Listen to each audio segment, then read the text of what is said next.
কথাটা মহাজন বললেন, যদি কেউ রাধা নাম করে সে কৃষ্ণ প্রেম লাভ করবে।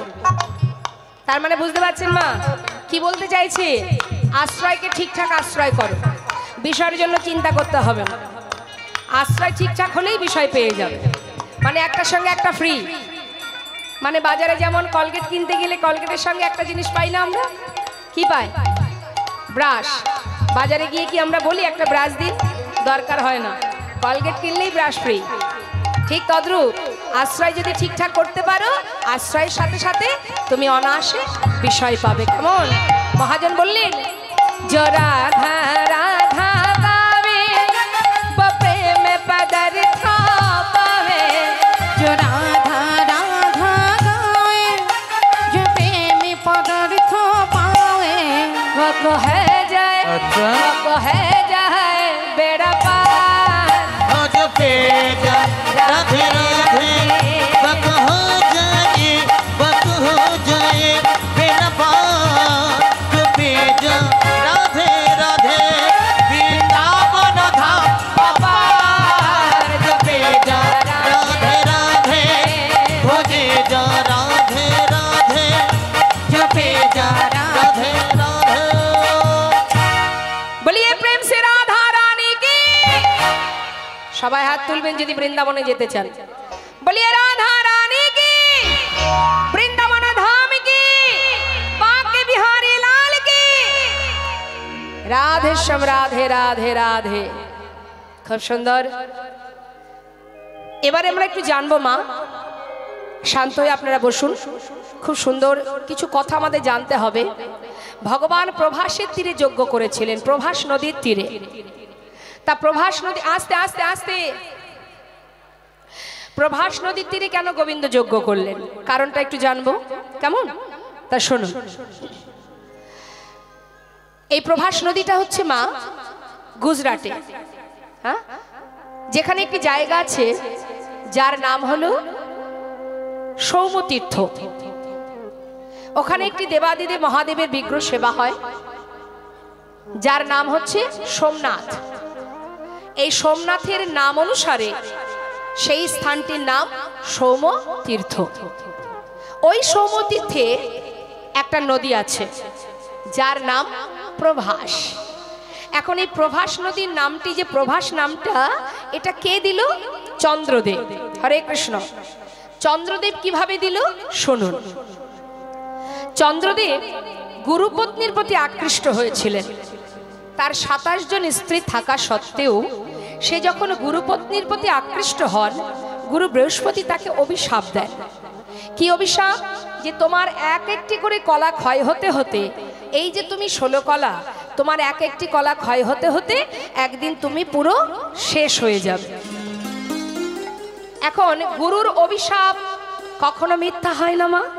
লেগে গেল অভিশাপ, দিনের পর দিন যায়, এক একটি করে কলা ক্ষয় হতে শুরু হয়।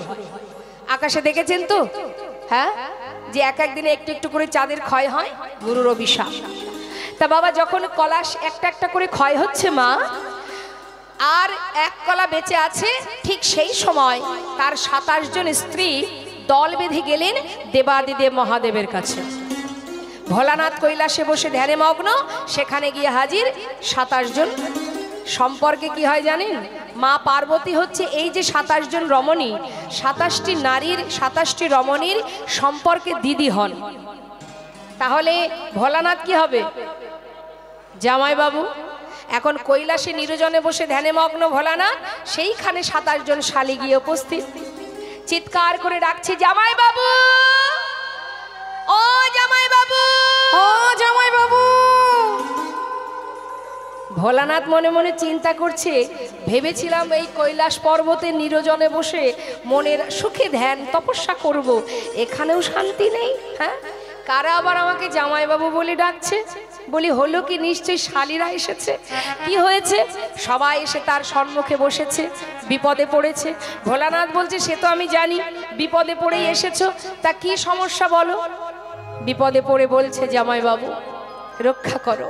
কি হয়েছে? না, আমাদের প্রতি, গুরুপত্নীর প্রতি আকৃষ্ট হওয়াতে আজ সে একটু একটু করে শেষ হতে চলেছে। তাহলে আমাদের কি হবে?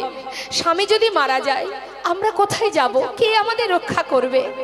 ভোলানাথ বললেন তাহলে এক কাজ করো, সত্যি তো বিপদ, তাহলে এই স্বামীর যদি একটি কলাও বেঁচে থাকে, আমার মাথায় যে জটা আছে এই জটার মধ্যে গঙ্গা আছে, গঙ্গার ভিতরে রেখে দাও, রেখে দিয়ে তোমরা সবাই মিলে গুরুর কাছে যাও, গিয়ে তার কাছে গিয়ে তোমার পতির প্রাণ পুনরায় ফিরে পাওয়ার জন্য তার চরণ ধরে কাঁদো। এখন 27 জন শালী তারা সেই স্বামীর একটি কলা ভোলানাথের মস্তকে রেখে, মায়েরা দেখেছেন তো ভোলানাথের মাথায় একটা কলা আছে, হ্যাঁ, এখন ছুটে গেলেন কোথায়? গুরুদেবের কাছে। গুরুদেবের কাছে গিয়ে যখন সবাই মিলে কাঁদছে, গুরুদেব বললেন সত্যি তো, তোমরা তো কোনো অপরাধ করোনি। হ্যাঁ গুরুদেব, পতি যদি মারা যায় তাহলে আমরা কোথায় যাব? আমাদের মান কে রাখবে? আমরা নারী জাতি, আমাদের রক্ষা করবে কে? তখন গুরুদেব বললেন দেখো, যদি কোনো একটি কলাও বেঁচে থাকতো আমি একটা উপায় তোমাদের দিতাম, কিন্তু আর তো কিছু করার নেই, সে তো শেষ। গুরুদেব আপনি উপায় তো বলুন, তারপরে যা হবে হবে।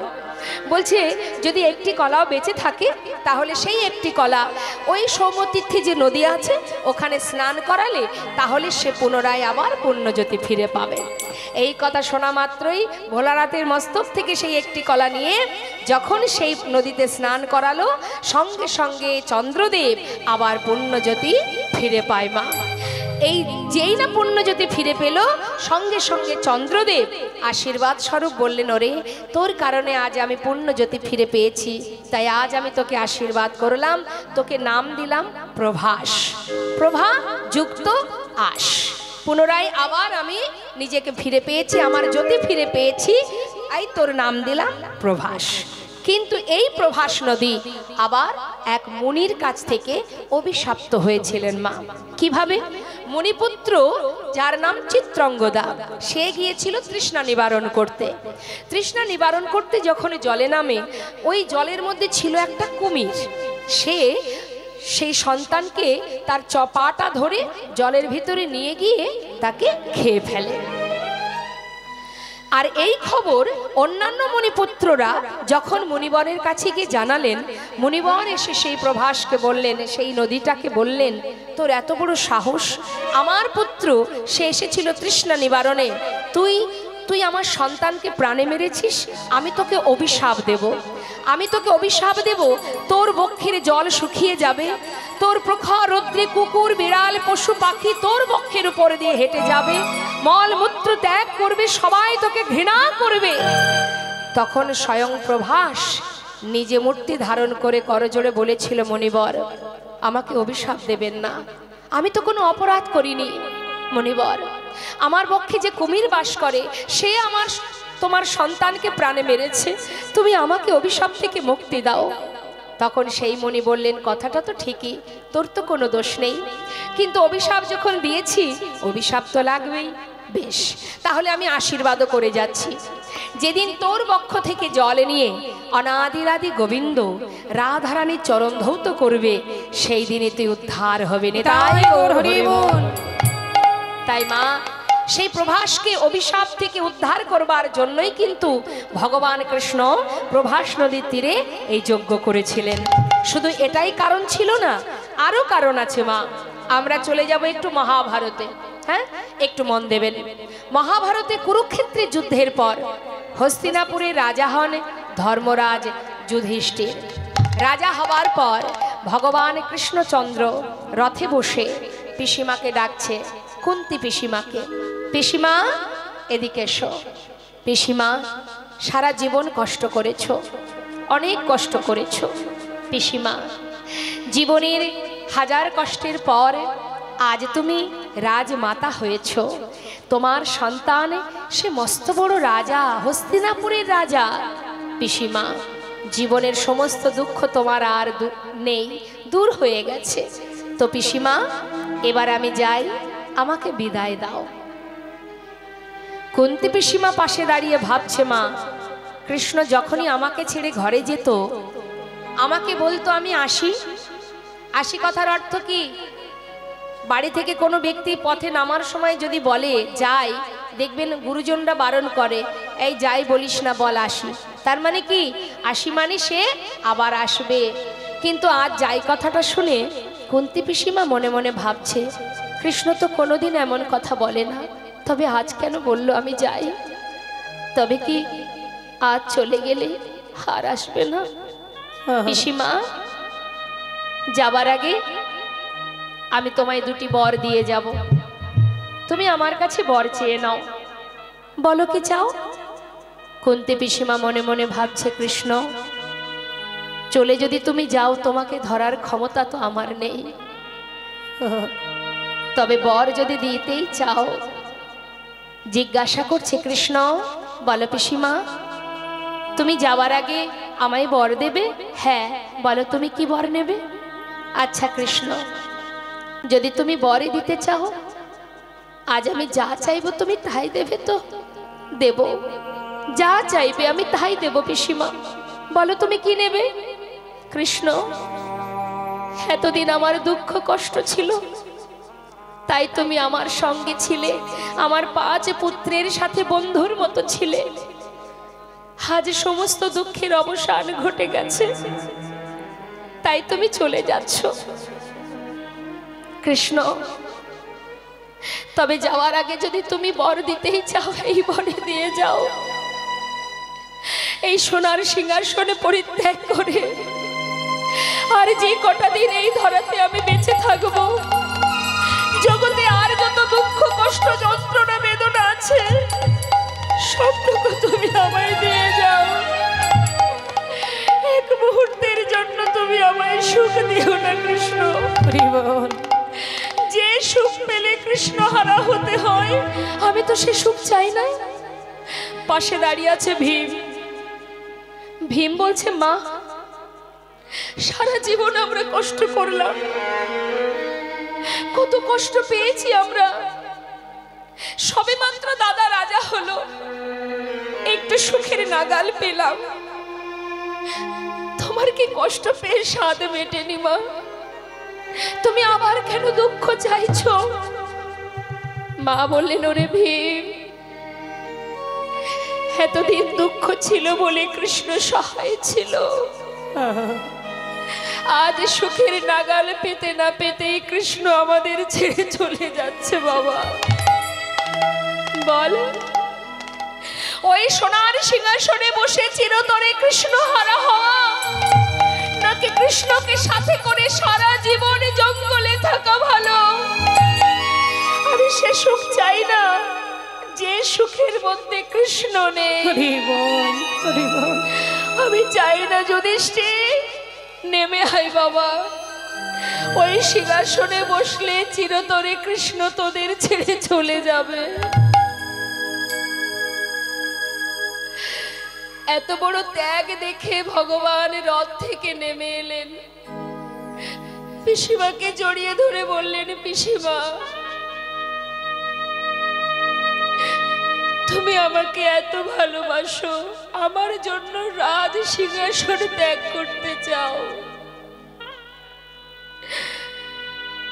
আমি তোমার ভালোবাসায় বাধা পড়ে গেলাম পিসিমা। যখনই আমাকে ডাকবে, স্মরণ করবে, আমি তোমার কাছে এসে ধরা দেব।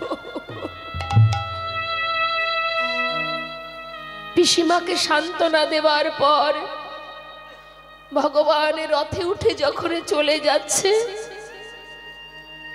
পিছন থেকে আর এক মা চিৎকার করে উঠে বললেন, মাধব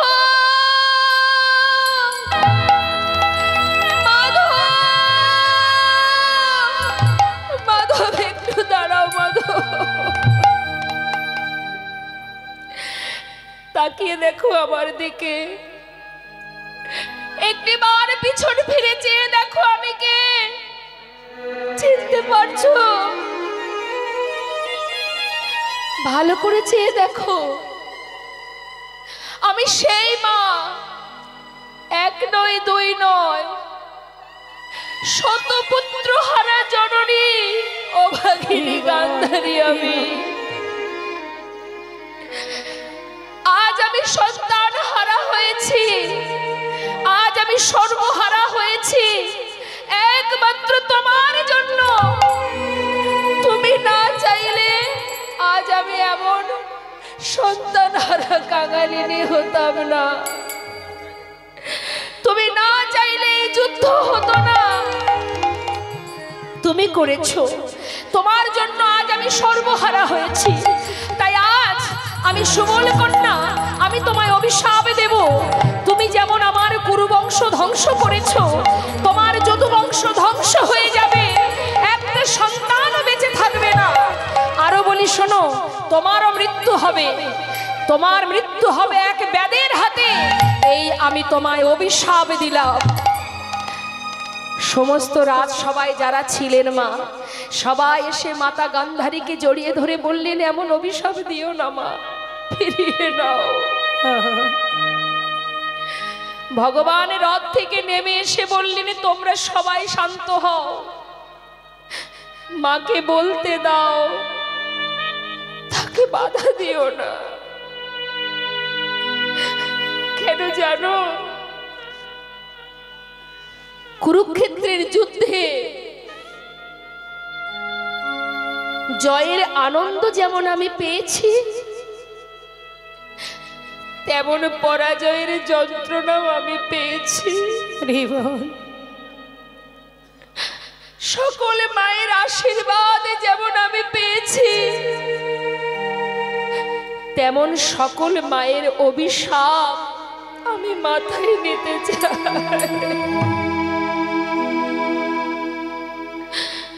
তোমরা শান্ত হও। মাতা গান্ধারীর কাছে গিয়ে ভগবান কৃষ্ণচন্দ্র বলে উঠলেন, মা, তোমার কথাই সত্য হবে। তুমি যা বলেছ মা, তোমার কথাই সত্য হবে। তোমার বাক্য আমি শিরোধার্য করলাম। 56 কোটি যদুবংশ ভগবানের সন্তান মা, তারা যখন পরিপূর্ণ যৌবন বয়স হলো, তারা এতটাই অবাধ্য হলো, গুরুজনকে সম্মান করে না, শ্রদ্ধা ভক্তি করে না। এই 56 কোটি যদুবংশের মধ্যে একটি সন্তান ছিল যার দেখতে অনেকটা মেয়েদের মতো। তাই তাকে সুন্দর করে কাপড় পরিয়ে পেটের উপরে একটা কড়া বেঁধে দিয়ে চললেন জঙ্গলে। সমস্ত মুনি ঋষি যারা সাধনায় রত যুগ যুগ ধরে, তাদের কাছে নিয়ে গেছে ওই পেটের উপরে কড়া বেঁধে সেই সন্তানকে, যার নাম শাম্ভ। যখন নিয়ে গেছে মা, ওই শাম্ভকে নিয়ে গিয়ে ওই 56 কোটি যদুবংশের সন্তানেরা মুনি ঋষিকে বলছে, এই যে ও মুনিবর, যুগ যুগ ধরে সাধনা করছো, বলো না এর গর্ভে কে জন্ম নেবে। এখন মুনি ঋষিরা কিন্তু বাবা সবই বোঝেন। বললেন, দেখ বালক, তোরা এইভাবে জ্বালাতন করিস না, আমরা সাধনা করছি, আমাদের বিরক্ত করিস না, তোরা ঘরে ফিরে যা। কিন্তু কোনো কথাই শুনছে না, সম্মান শ্রদ্ধা ভক্তি ভুলে গেছে, তারা বারবার বিরক্ত করছে। তখন সেই মুনি ঋষি বলে উঠলেন, তবে শুনে নে, এর গর্ভে যে জন্ম নেবে তার হাত দিয়ে তোদের এই 56 কোটি যদুবংশ ধ্বংস হয়ে যাবে। দেখতে দেখতে তারা সবাই ঘরে ফিরে এলো। আর তার পেটে যে কড়াটা বেঁধেছিল বাবা, সেই কড়াটা কিন্তু ফাল হয়ে প্রসবিত হলো। যেই না ফাল হয়ে প্রসবিত হলো, সেই ফালটাকে নিয়ে তারা চলে গেল গোবিন্দের কাছে।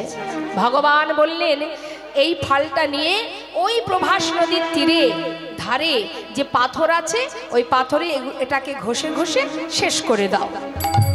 তখন সেই সন্তানেরা সেই ফালটাকে নিয়ে প্রভাস নদীর তীরে গিয়ে যখন ঘষছে মা, যত ঘষছে তত ফেনা বাহির হচ্ছে।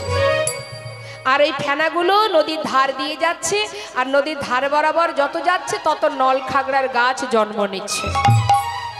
এইভাবে ঘষতে ঘষতে যখন আর এতটুকু বাকি আছে, তখন সেটাকে হাতে করে নিয়ে জলের মধ্যে ফেলে দিল। চিন্তা করছে এটুকু দিয়ে আর কি বা হবে। কিন্তু যেই না ফেলে দিয়েছে মা, সেই ছোট্ট ফালটা খেয়েছে কে? একটি মাছ, যার নাম রাঘব বোয়াল। এখন এই রাঘব বোয়াল মাছটা খাবার পর হঠাৎ এক ধীবর মাছ ধরতে এলো। জাল ফেলা মাত্রই জালের মধ্যে সেই মাছটি ধরা পড়ে গেল। রাঘব বোয়াল মাছটি তীরে তুলে তাকে কর্তন করা মাত্রই পেটের ভিতরে থেকে ফালটা আবার বাইরে বেরিয়ে এলো। সেই ফালটা নিয়ে ধীবরেরা কি করবে? আমার ধীবর মানে কি জানেন তো? যারা মাছ ধরে। হ্যাঁ, এখন সেই ফালটাকে নিয়ে ধীবর কি করবে না, সে একটা জঙ্গলের মধ্যে ফেলে দিয়েছে। যেই না ফেলে দিয়েছে মা, সেই ফালটাকে কুড়িয়ে পেয়েছে এক ব্যাধ। হরিব। সেই ব্যাধকে জরা নামের এক ব্যাধ। তা এই যে জরা, এই জরাকে চলে যাব একটু রাম অবতারে। প্রভু রামচন্দ্র মা সীতাকে উদ্ধার করার সময় বালিকে পিছন থেকে তীর মেরে হত্যা করেছিল। ক্ষত্রিয় যারা হয় তাদের স্বভাব কি? তারা জয়লাভ করবে কিভাবে? যুদ্ধ করে, যুদ্ধে জয়লাভ সামনাসামনি। কিন্তু প্রভু রামচন্দ্র মা সীতাকে উদ্ধার করবার কারণে বালিকে হত্যা না করলে কিন্তু তিনি মাকে উদ্ধার করতে পারতেন না। সেই কারণে বালির পিছন থেকে তীর মেরেছিল। কিন্তু বালির সন্তান মানে বালিপুত্র যে অঙ্গদ, সে কিন্তু জানতো না যে কে আমার পিতাকে মেরেছে। প্রভু রামচন্দ্রকে মা সীতার উদ্ধারের জন্য বিভিন্নভাবে সহযোগিতা করেছিলেন। তাই প্রভু খুশি হয়ে অঙ্গদকে বলেছিল, অঙ্গদ, তুমি আমার কর্মে এতটাই নিযুক্ত ছিলে সীতাকে উদ্ধার করার জন্য, তুমি যেভাবে আমাকে সহযোগিতা করেছো আমি সন্তুষ্ট তোমার সেবায়, তুমি আমার কাছে বর চেয়ে নাও। সেই অঙ্গদ বলেছিল, হে প্রভু, তুমি যদি আমাকে বর দেবে তবে এই বর দাও, কি না, যে আমার পিতাকে পিছন থেকে তীর মেরে হত্যা করেছে আমিও যেন তাকে তীর মেরে হত্যা করতে পারিনি। তাই গৌর হরি বল। ভগবান বললেন, তথাস্তু, তাই হবে, তোমার মনোবাঞ্ছা পূর্ণ হবে। ভগবান কোনো কর্মের কারণে যদি সাজা নেয় মা, তাহলে একবার আমাদের নিজেদের কথা ভাবুন। আমরাও কিন্তু বাবা পদে পদে অপরাধ করে যাচ্ছি, জ্ঞানেও করছি অজ্ঞানেও করছি। তাহলে আমাদের জন্য কত সাজা লেখা আছে মা। হরি বল, হরি বল। তাই আজ ভগবান তিনি প্রভাস নদীর তীরে যজ্ঞ করেছিলেন। এই যে 56 কোটি যদুবংশ, এরা সবাই মারা যাবে কিভাবে? ওই প্রভাস নদীর তীরে তারা যখন সবাই যাবে, তাদের মধ্যে প্রথমে হবে মুখে মুখে কথা কাটাকাটি, তারপরে হবে হাতাহাতি, তারপরে হবে লাঠালাঠি। আর লাঠালাঠি করবে, লাঠি কোথায় পাবে? ওই যে নলখাগড়ার গাছ, যেটাকে তুলে মারবে সেই সেখানে প্রাণ হারাবে। এটাই ছিল ভগবানের সেই মধুর লীলা। তিনি সব কিছু সুন্দর করে সাজিয়ে নিয়ে তিনি বৃন্দাবন ছেড়ে চলে গেলেন দ্বারকায়। নিতাই গৌর হরি বল, হরি বল।